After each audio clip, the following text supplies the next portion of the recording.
C'était le matin du 30 novembre 2007. Ça fait déjà plusieurs années. J'étais en Israël en train de visiter plusieurs lieux. Et un matin, en route vers le mont Tabor, on était dans la Galilée, dans la vallée de Jézréel. On est passé à côté d'un petit village et notre guide nous affirme que ce village se nomme la ville de Naine.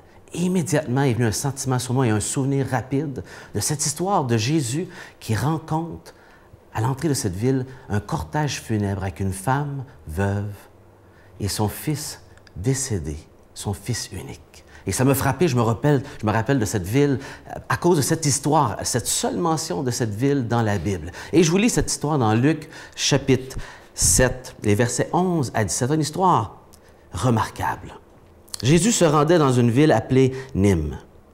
Ses disciples faisaient route avec lui, ainsi qu'une grande foule.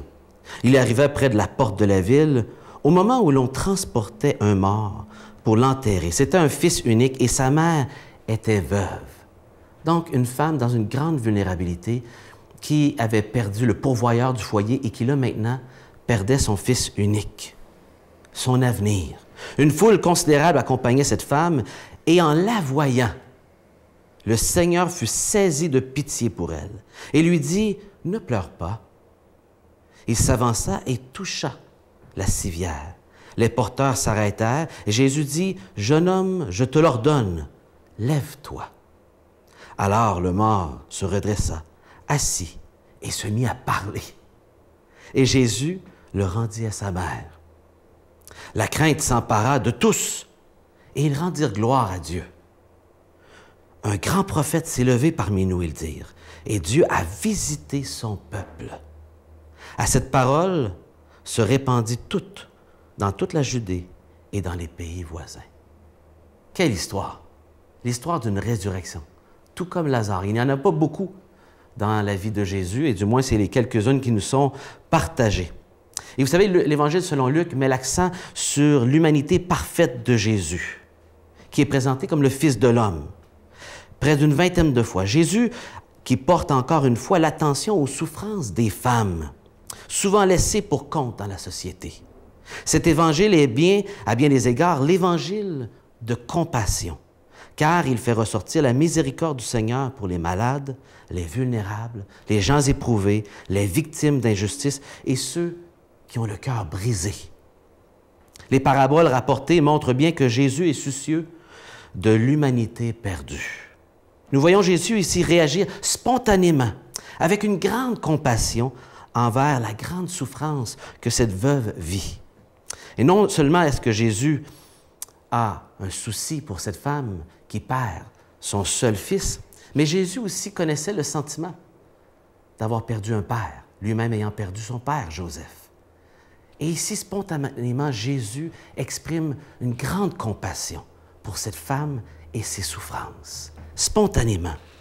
Et on dit qu'il fut ému dans ses entrailles, c'est-à-dire qu'il a vécu un sentiment dans ses intestins très, très fort de compassion humaine pour cette souffrance que vit cette femme qui perd deux êtres chers et qui se dit « c'est inacceptable » et qui tout à coup, dans cette émotion si forte de compassion pour elle, ressuscite spontanément son fils, ne tolérant pas que cette femme puisse continuer sans son pourvoyeur et en plus sans avenir, son seul fils.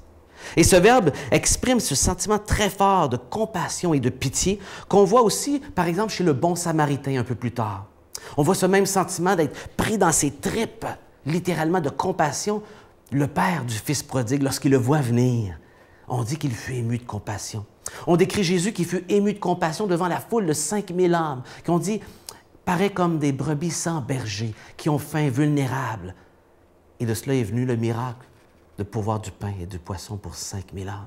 On voit Jésus exprimer dans Matthieu chapitre 9 aussi cette même compassion très forte, pris dans ses entrailles. Il avait des tripes, il avait du cœur en bon québécois, le Seigneur Jésus. Et Luc présente non seulement ce côté humain, mais aussi divin, puisqu'on dit que cette compassion, c'est également la même compassion qu'on trouve en Dieu.